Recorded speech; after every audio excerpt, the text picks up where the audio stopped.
Audience.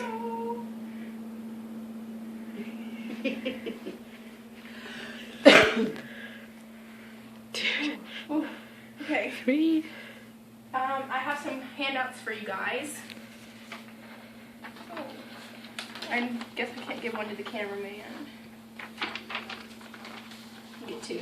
Oh, thank you. I'm special. Okay. CDC.org says that 1/3 of United States adults are obese.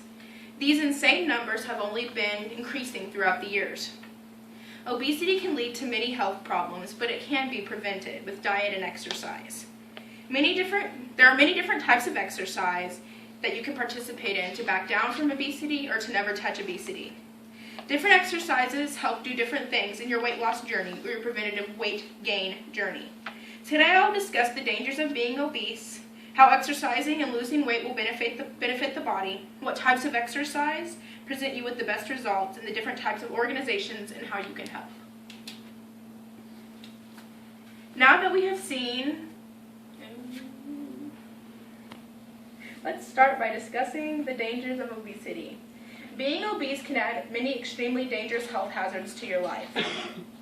Some possible consequences of being obese are coronary heart disease, type 2 diabetes, and stroke. According to NHLBI.org, coronary heart disease is a disease in which a waxy substance called plaque builds up in the arteries. These arteries carry oxygen-rich blood to the heart muscle. Type 2 diabetes is when your body stops making insulin properly. This can also be prevented or help be prevented with diet and exercise. Another danger of being obese is stroke. Stroke is when the arteries or blood vessels that carry blood to the brain become blocked. Being obese adds to the chance of stroke considerably. One of the biggest misconceptions of stroke is that it can only happen to elderly or old people, but it actually can happen to anybody at any time.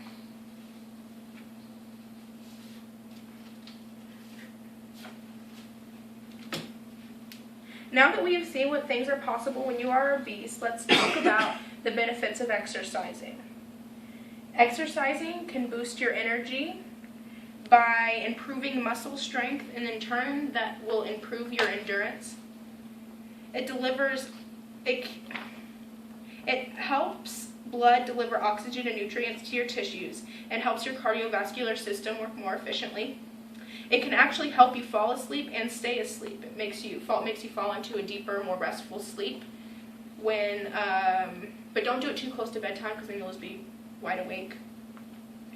It helps fight off nasty health conditions that people who do exercise are less likely to get.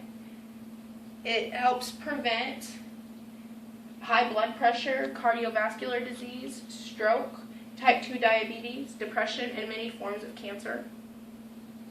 It boosts high-density lipoprotein and boosts good cholesterol that decreases unhealthy triglycerides. And it helps your blood flow smoothly through your arteries, which helps prevent cardiovascular disease, which can lead to stroke and heart attack and all that fun stuff. It helps you get rid of that unwanted body fat, which not only makes you feel better about yourself and your appearance, which also boosts your emotional health. There are many great benefits to exercising regularly. Now let's talk about what kinds would be best for you. Walking is a good place to start whenever you first start exercising because it's a very low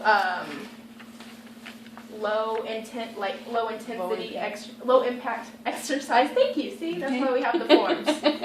Low impact exercise.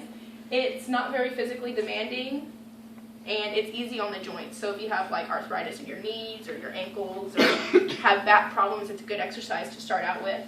It's also good because you can vary your distance. I mean, you can do that with anything, but it's easier when you're walking. You can be like, look, I'm tired, and go home. Biking is really good for people with joint problems, and it is the best exercise for people who are 50 pounds overweight. Because it's not hard on the joints, that's why it's best, because when you're heavier, it makes, the the impact is worse because you're pushing more weight down on your knees, your ankles, your back, all of that, your hips. Swimming is probably the most beneficial exercise if done correctly. Now, anybody can just float on their back and not waste any energy at all. But if you're actually swimming hard, doing a breaststroke, swimming laps around the pool, it's the best exercise because it works every muscle, almost every muscle in your body without putting any pressure on the joints or on really any part of the body because you're in water, you float.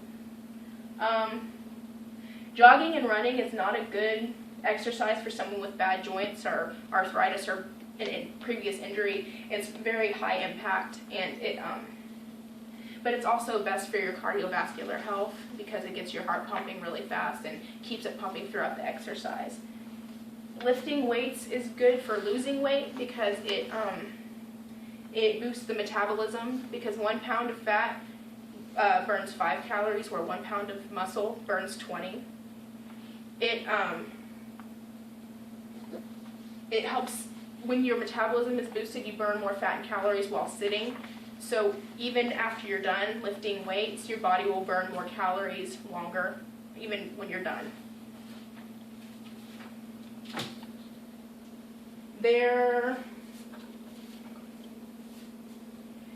Nearly 35% of Tulsa area deaths are because of cardiovascular disease. The American Heart Association is a great organization. You can donate through their website or by participating in their annual walk. It's held here. It can be held. They hold it here in Tulsa as well as other places. You donate money and you raise money actually, and there's levels like 10, 20, $100, $1,000 that you raise. You get different prizes, or you get to participate, and it really goes to a good cause. It helps with life-saving research and life-saving cures and life-saving health care, all that stuff. The American Diabetes Association, you can also participate in their annual walk. They have it here in Tulsa as well, and as well as all over. But you can also participate by giving money. It works the same way as the American Heart Association's walk. You raise the money, like you sign up for the walk and it says fee to enter, and then you raise money from there, and you go up the levels by how much, depending on how much money you raised. There is no cure for diabetes, and so the money donated is actually it's extremely it's extremely helpful to them because it is they're actually looking for a cure. They have ways they can help heart attack victims or stroke victims, but there's ways to help people with diabetes, but there's no cure for it yet.